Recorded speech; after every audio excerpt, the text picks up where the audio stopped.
To begin, please welcome Kitty Barnes to the panel.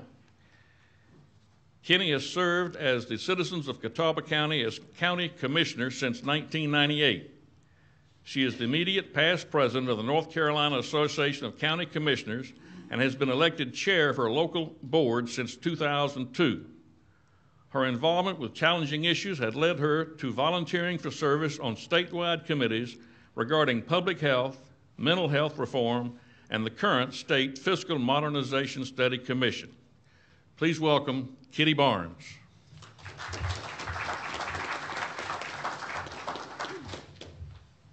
Thank you, Larry. I really appreciate that.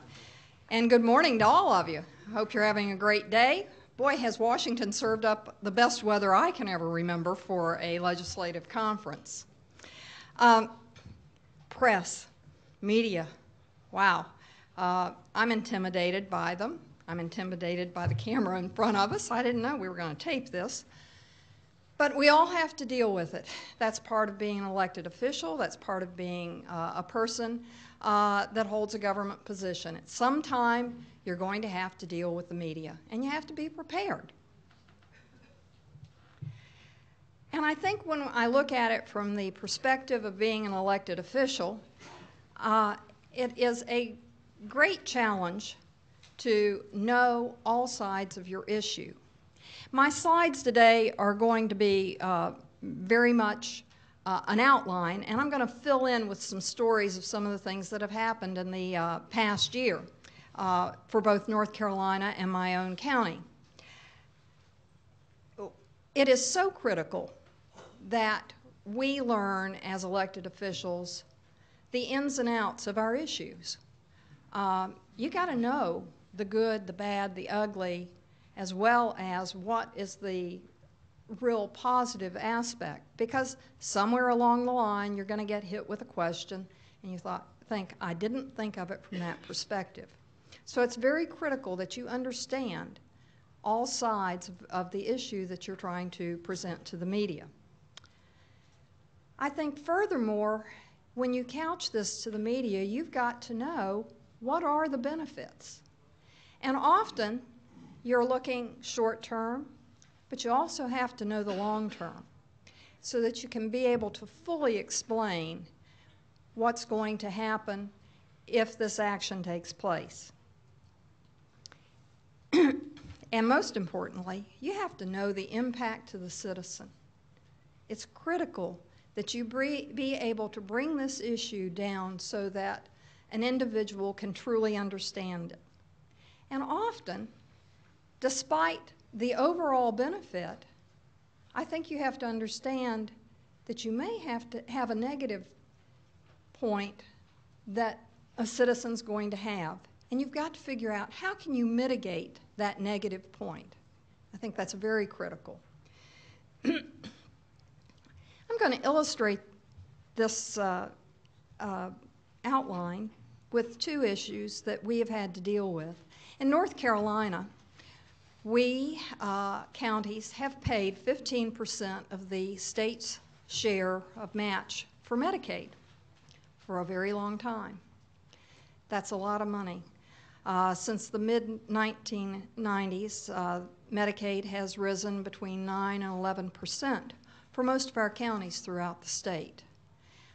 It has risen so much in some of our smaller rural counties, it was 30% of their property tax rate. And it became, well, the number one issue in our state association to do away with the Medicaid match. It was number one for 4 years. So we had tried with our regular lobbying efforts to rid ourselves of that burden, but it wasn't easy. Over time in this past legislative year, we have, I would say, reached Medicaid relief. It's not immediate. It's one of those phased-in processes. So it's not a magic bullet, but it did present us with other opportunities to work toward the future with our state. By looking at this, we knew that if we got to some resolution on Medicaid, we were also opening up the barn door for the state to come and talk to us about other issues. Now, the state recognizes that they've assigned us the duty of building facilities for schools, jails, courthouses, all those wonderful things that we do. Yet, we know that by the fact that they have said, we're going to take on Medicaid, and that burden will be ours fully in 5 years, that they're going to start hammering us over, well, what about roads? Why don't you take on roads? North Carolina is one of those states where counties do not build roads. Only the state and the cities have that responsibility. So, you know, knowing the pros and cons, we're prepared to play defense this year. That's exactly why we're facing this legislative session. I also want to illustrate this to say that, you know, what we have gained with the Medicaid relief is the ability to plan better on a local level and for our citizens to actually see where their dollars are being spent. So that's very positive. On the local level, as I said, as we negotiated with the state on Medicaid, we, as a state association, have sought to have alternative revenue sources.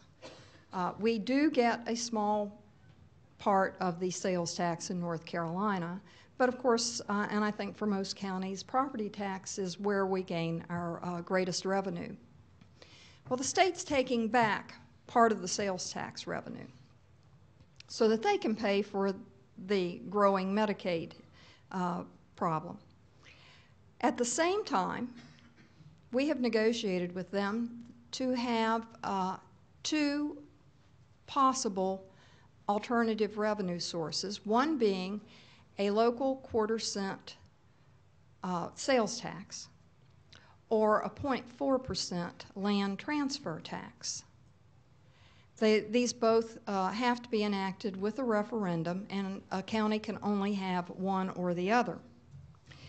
My county, Catawba, chose to put the sales tax referendum on the ballot in November.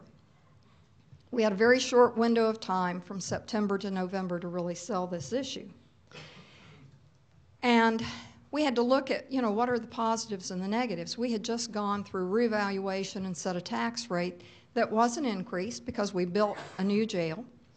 But we also had said to our county manager when he came and he says, we need about 9.6 cents on the tax rate to do all that we have pledged to do over the next 4 years.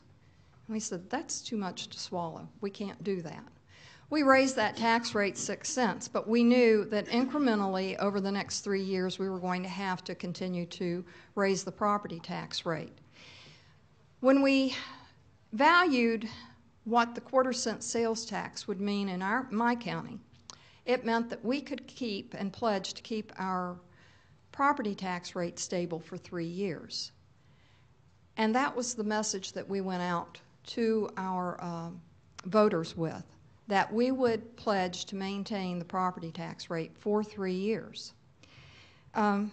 We also made a pledge, and I'll explain a little bit more as to why, to seek to increase the homestead income exclusion level to $35,000 instead of $25,000.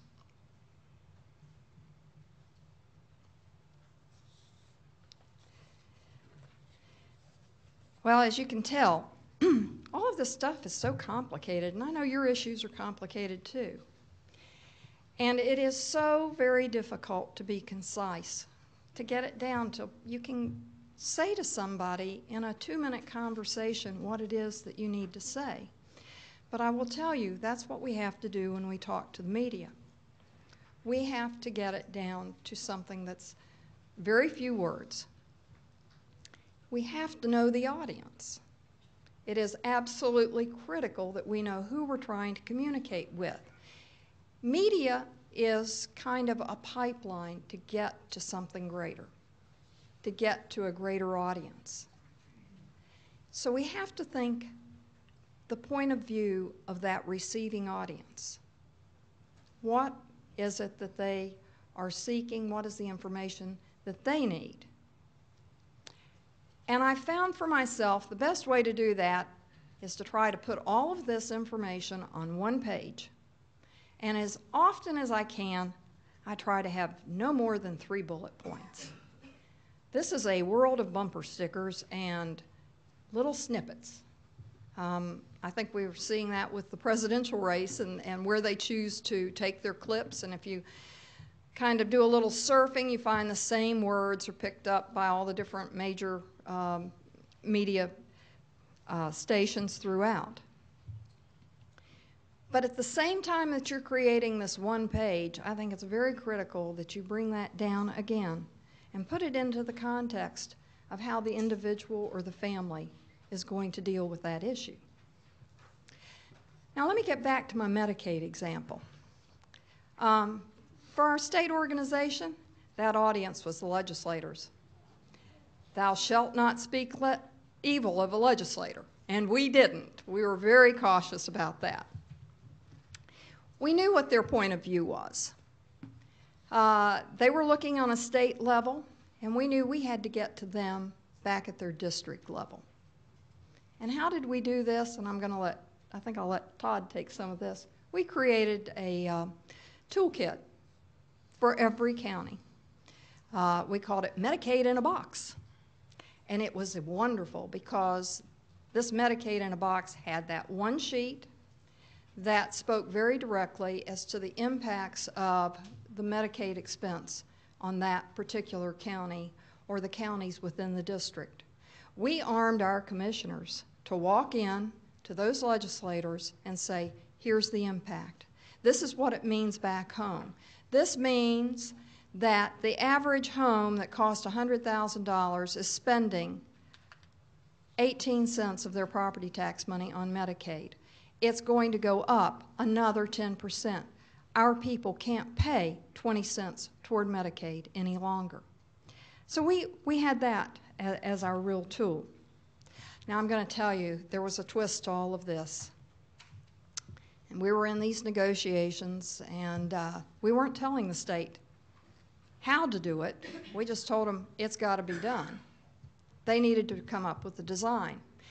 Meanwhile, as I mentioned, land transfer tax, it's like a deed stamp tax. Boy, did the realtors come out with all guns blazing and lots of money. Almost daily full-page ads in the Raleigh paper to get to the legislators. With the greatest bumper sticker ever, no home tax. Real simple.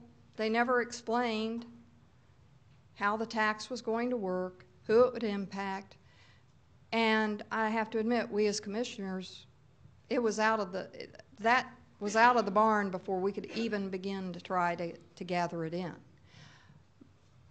Most of our commissioners really understood what the land transfer tax would do for them. We have some counties that benefit more greatly from the sales tax, some more from the land transfer. So they had these comparisons and they knew how to deal with it. But I'll be honest with you, we still haven't come up with the bumper sticker on the land transfer tax. So that was a little difficult to deal with. Back home, as I'm looking at my sales tax referendum, my audience was very different. We did some research. Who votes on a referendum?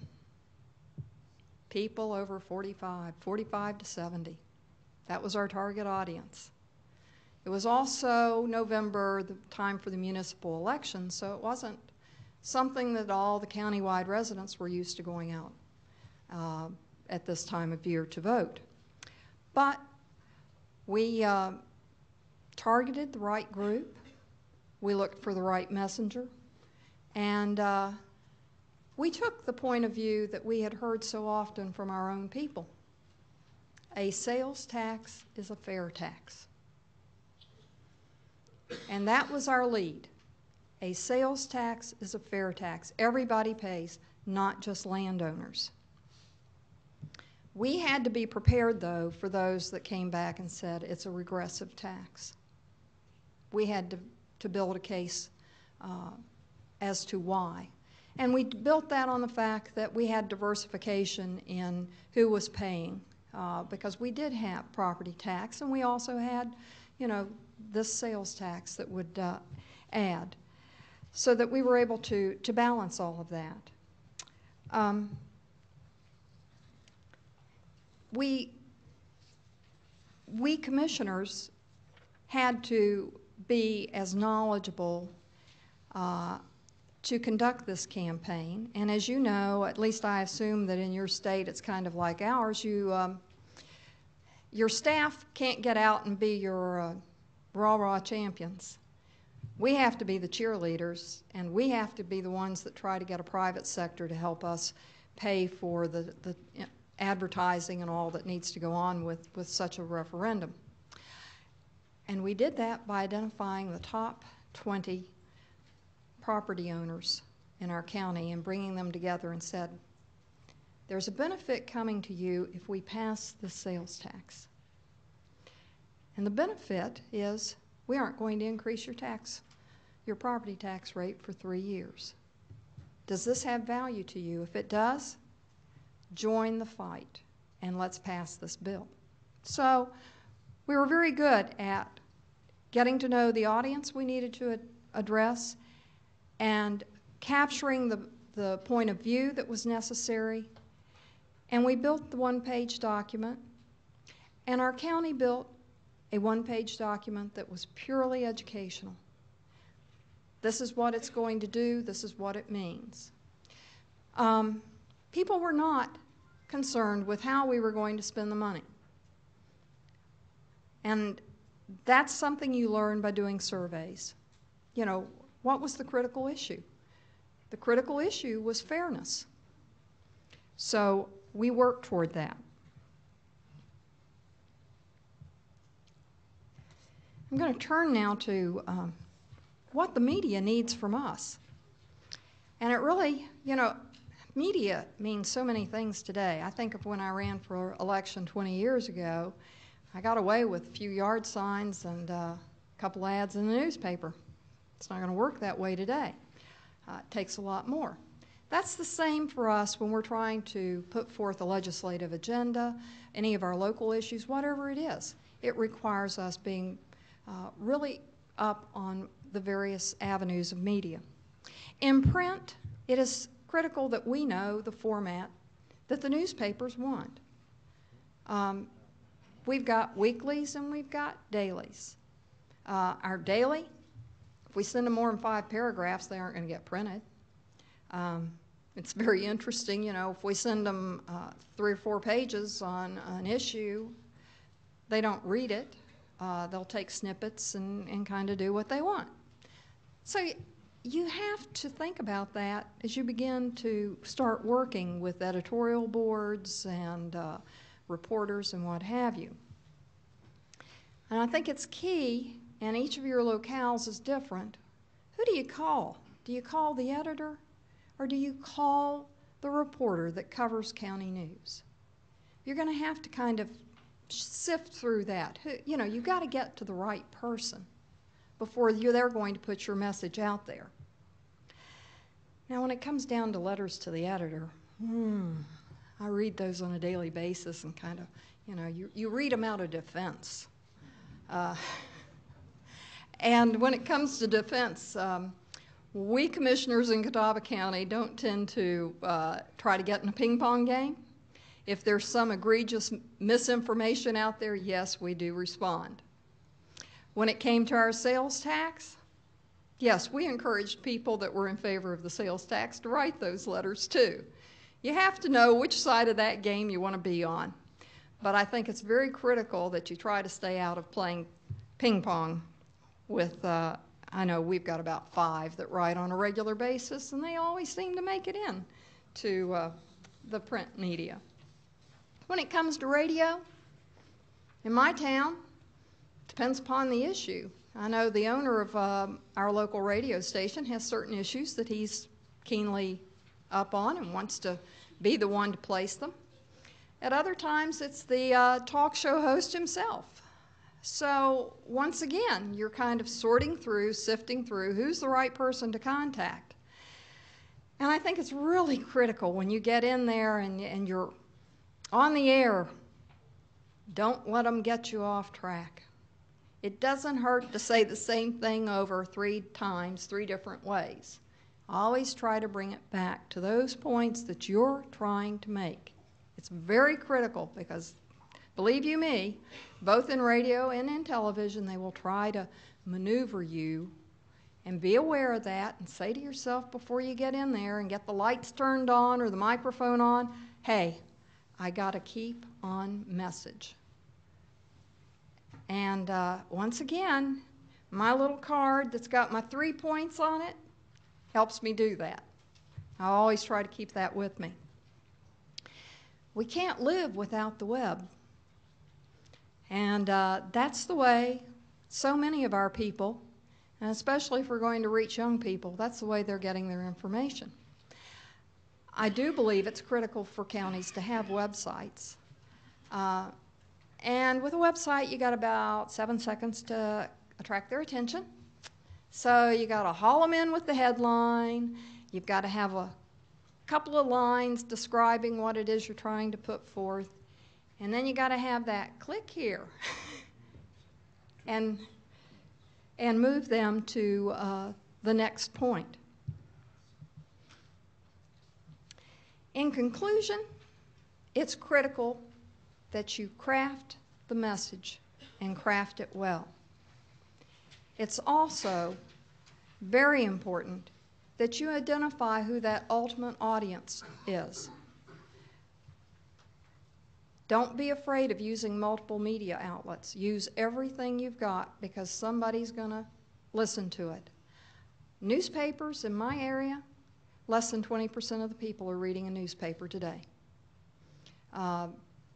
We need to be focused more on television, radio, and definitely the web. And we're beginning to see more blogs in our area. Also, sometimes you've got to identify who you need that messenger to be. For our sales tax, we did a survey and found that our sheriff had the greatest credibility, and he agreed to make 2 television ads for us. And people related to that and did very well. We passed that referendum 3-1, I'm proud to say. And certainly last but not least, keep it concise. If you can put it on a bumper sticker, that's the greatest message you can send. Thank you.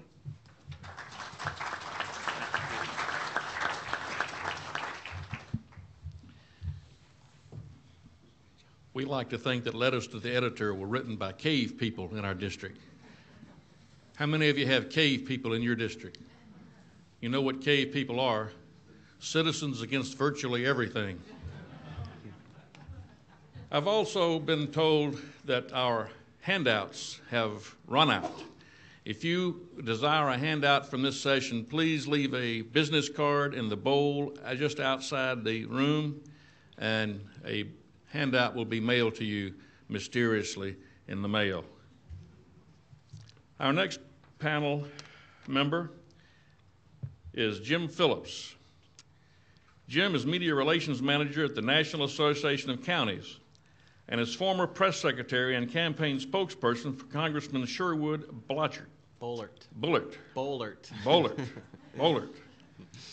Sherwood Bollert, yes. A now retired Republican from Utica, New York. Prior to coming to Washington, D.C. in 1999, Jim served as a press officer in the communications office of former New York State Attorney General Dennis Vacco.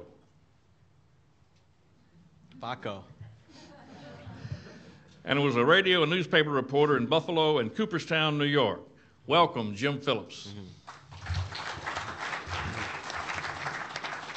I'm going to remain firmly planted in my chair here, if we don't mind. Good morning. As was mentioned, my name is Jim Phillips. I'm Media Relations Manager at the National Association of Counties.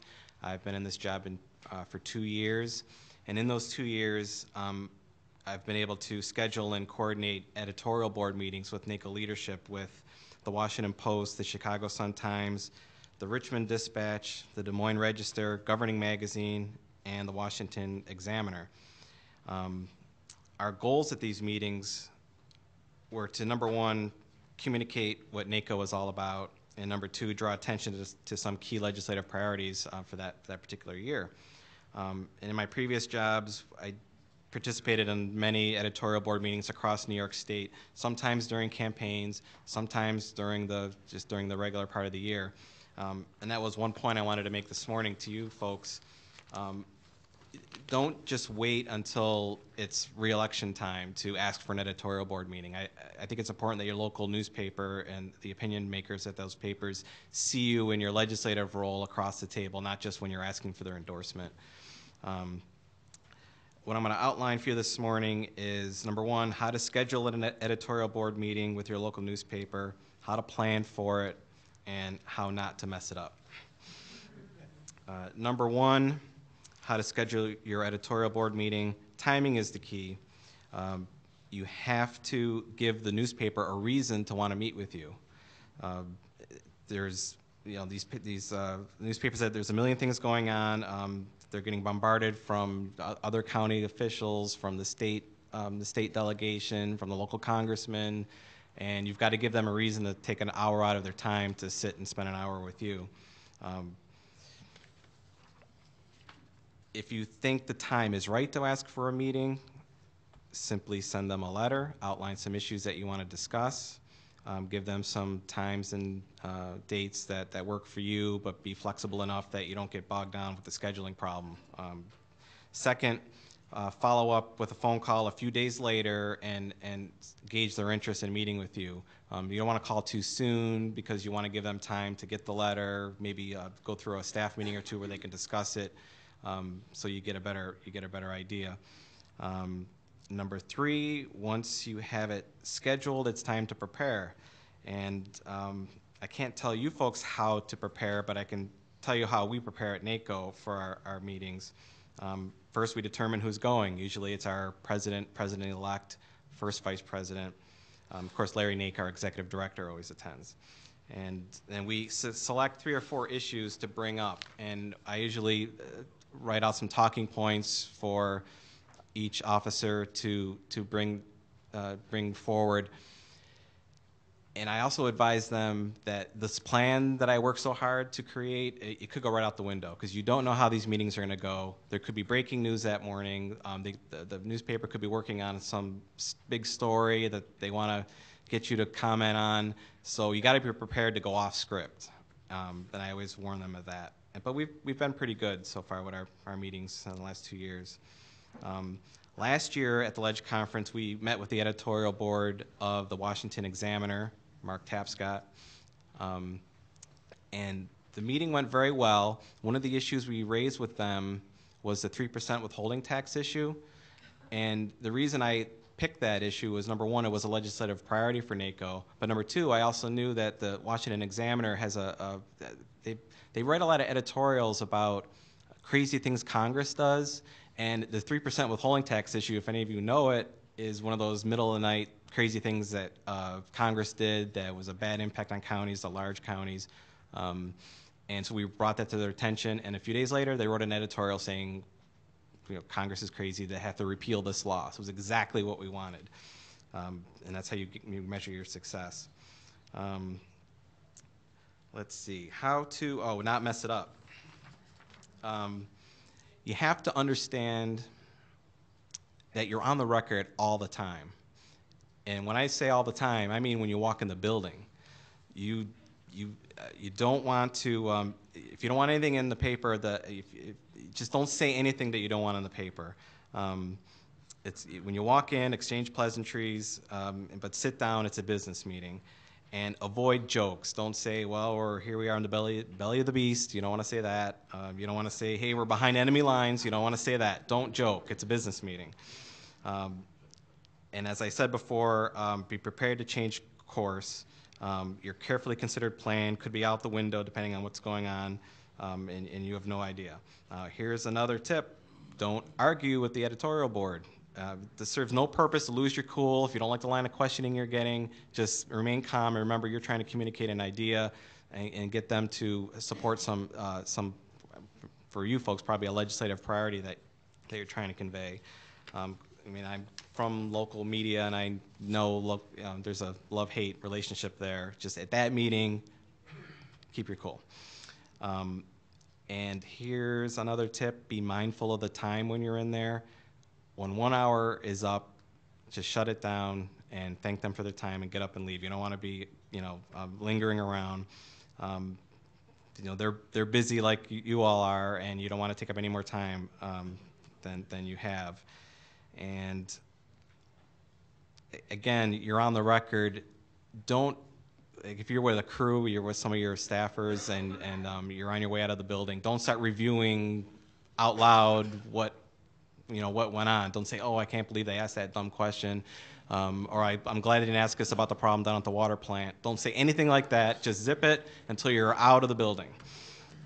And another thing that just came to mind also is reporters today, they're not just reporters, and many of them write blogs as well. So you might have a great presentation and you made your points, and it might write a great article the next day.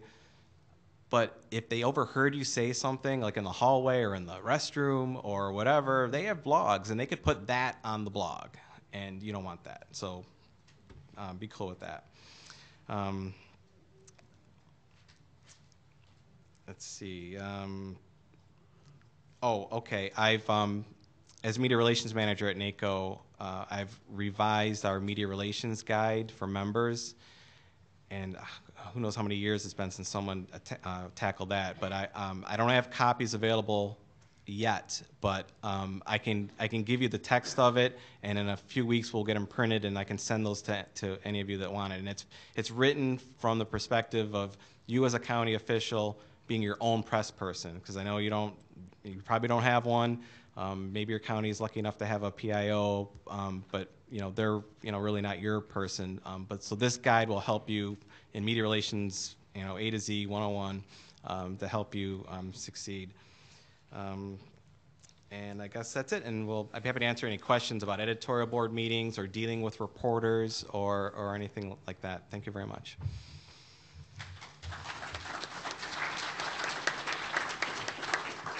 Thank you, Jim. One thing Jim didn't say, and I'm sure it's in his book that he's going to give us, but there is no such thing as off the record when you're talking to an editorial board or a media person. When someone from the media says off the record, be aware, be very aware. Our next panelist comes to us very quickly from North Carolina. He is the Information Director for the North Carolina Association of Counties. He is also the chairman of the 2008 Awards of Excellence program for the National Association of County Information Officers, a veteran PIO, Todd McGee. Thank you, Larry.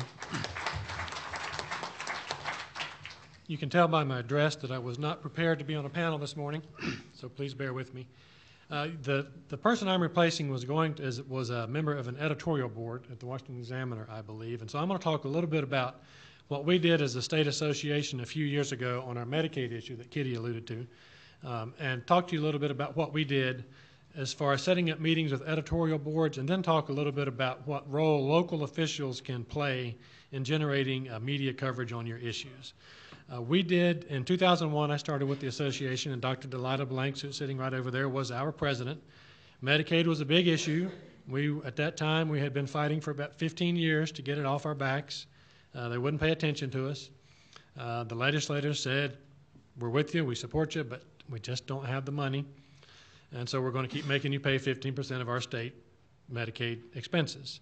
So we decided that we would go and meet with the editorial boards of the large newspapers in North Carolina, and Dr. Blanks came up, and we traveled around the state. We got our officers. We have 5 officers like NACO, and they're typically interspersed throughout the state, so we don't make one officer travel all around the state. We would try to have the executive director, 1 or 2 staff members, and whichever officer was closest to that newspaper, and also the president, and Dr. Blanks was the president. She went to a lot of them.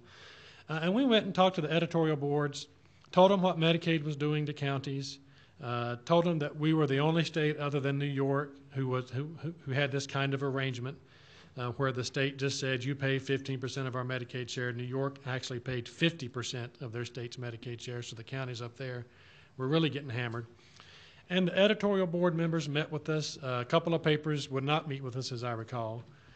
But the results were really rather mixed. We got a couple of editorials written saying that it's something that the state needed to look at, but we also had a couple of editorials written saying that because the state was doing this, it enabled the state to spend their money on some other worthy programs. So they were missing the point that we were trying to make, was that the state is hamstringing counties from being able to meet our needs to free up money for the state to do some other things they wanted to do.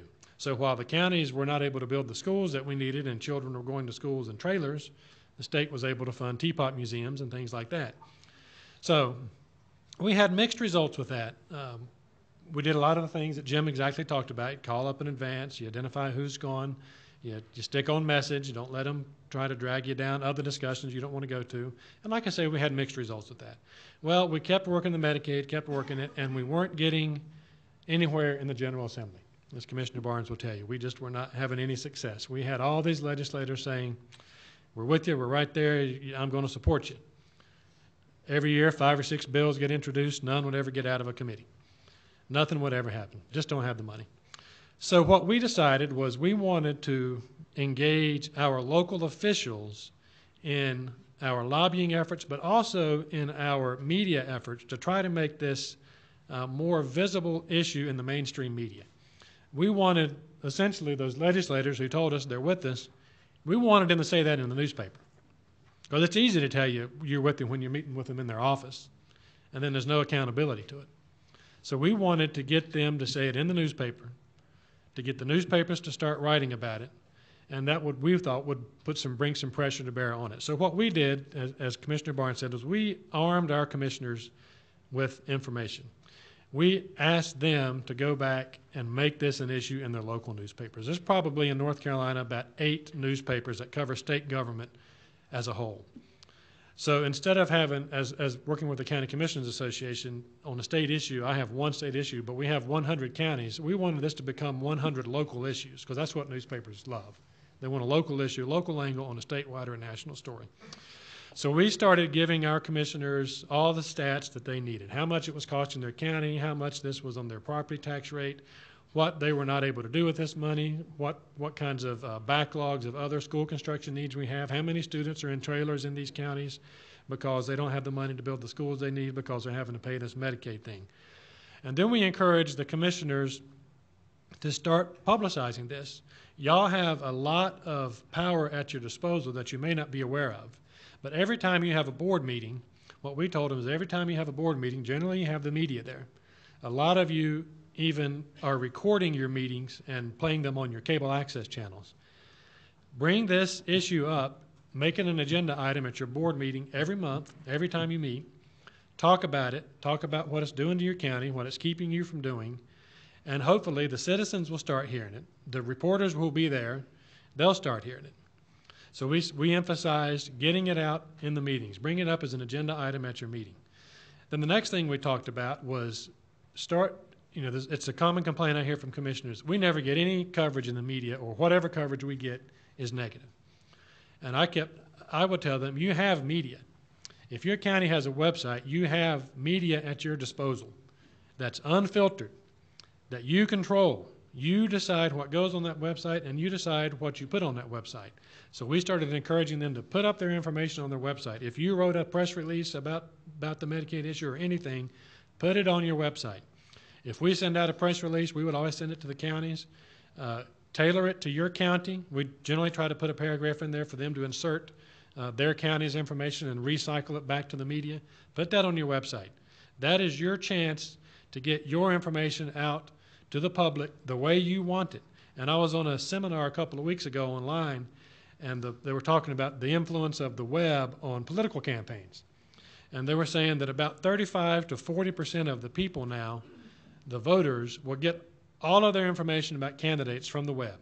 They'll go to the candidate's website, or they'll go to other blogging type websites or political party websites or people who they trust and who are following these races, and that's where they're getting their information.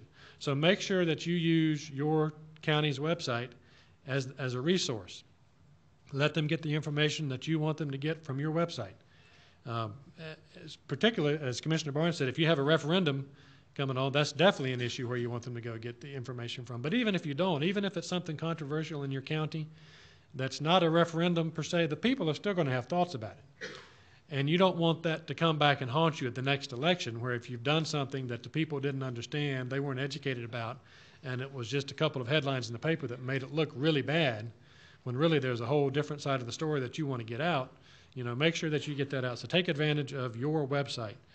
The other thing that I tell commissioners, and this is particularly true because reporters change a lot. You're lucky if you have the same reporter covering you for a year, in particular in some of the smaller locales, because it's like a feeding chain, and so from the smaller counties and the smaller newspapers, they're looking to move up. So they may stay at a newspaper for a year, maybe two if you're lucky. A lot of times the newspapers will change their beats around, so you might only have a reporter covering county government for 6 months and you get a new one. And most of these people have no clue what it is that counties do. And it's very complex if you're trying to explain them a complex issue, or if you're trying to hope that they can understand the nuances of an issue just based on your board discussion at a meeting. So what I always tell commissioners is be a resource for that reporter. If you see them sitting there and they're scribbling furiously and taking notes, after the meeting is over, go up to them and introduce yourself and say, hey, I just wanted to see, I know what we were talking about was pretty complex and complicated, and if you have any questions or need clarification on anything that you didn't understand, just, you know, I'm here for you. Give them your business card. Tell them that they can call you at any time, and be responsive and prompt when they do call you, and get back with them. Make sure that, you know, you're trying to help them write the story right. You don't want them to write the story wrong and then print a retraction, even if they do that. They don't always do that. But if they do, they might have the story wrong on the front page and print the correction on inside page 4. So maybe 5% of the people who read the original story will actually read the correction. So you need to make sure that they get it right the first time, and you can help them, because y'all live and breathe what it is you're talking about. And when they hear you talking about phrases like fund balance and other nuances of the genre, they might not understand exactly what it is you're meaning. So help them out, help them understand, be a resource for that person, not just a source.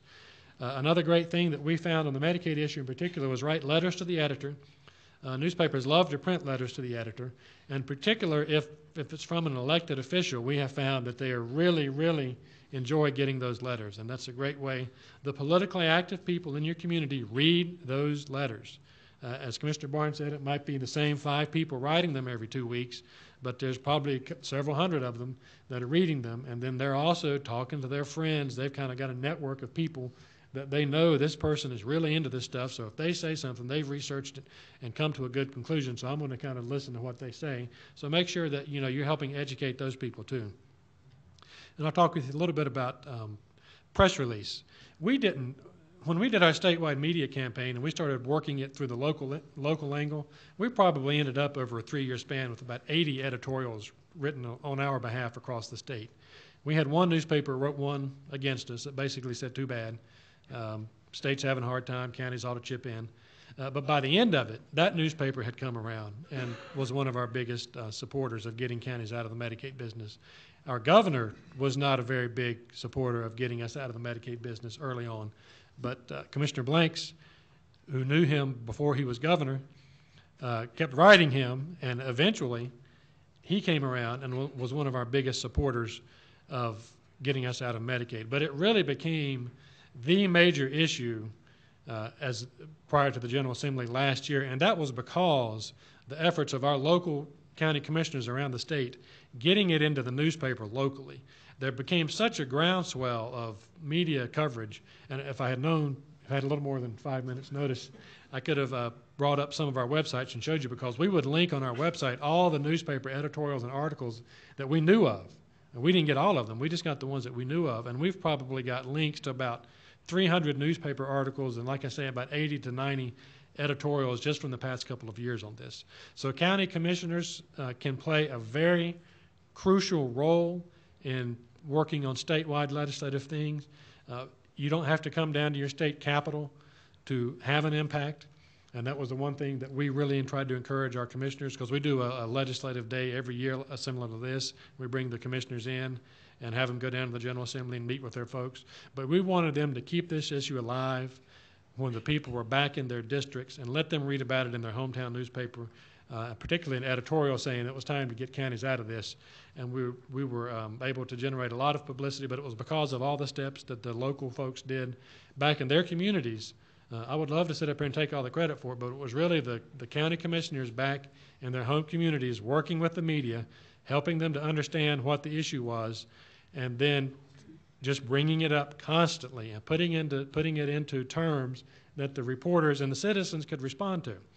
And the school issue was a main one. When we started saying that, you know, we've got kids in trailers, more kids in trailers every year, and it's because counties don't have enough money to build the schools they need, I think that really started resonating with the public, that they understood that this was an issue that was impacting everybody. It was not just another unfunded mandate that the counties were trying to get out of, but this was really a quality of life issue for particular our hardest hit, our poorest counties, who just could not afford the Medicaid burden and to build schools. So again, I would just like to emphasize that commissioners can, on a state legislative issue, play a critical role in getting the General Assembly to act simply by doing the kinds of things we talked about this morning and generating publicity and pressure through the media at a local level.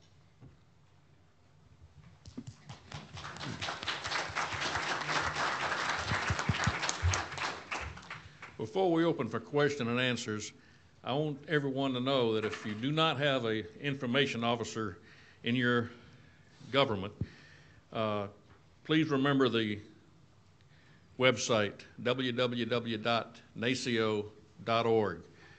Contact NACIO, and we'll try to put someone in touch with you to help you out on any media program you might want to institute.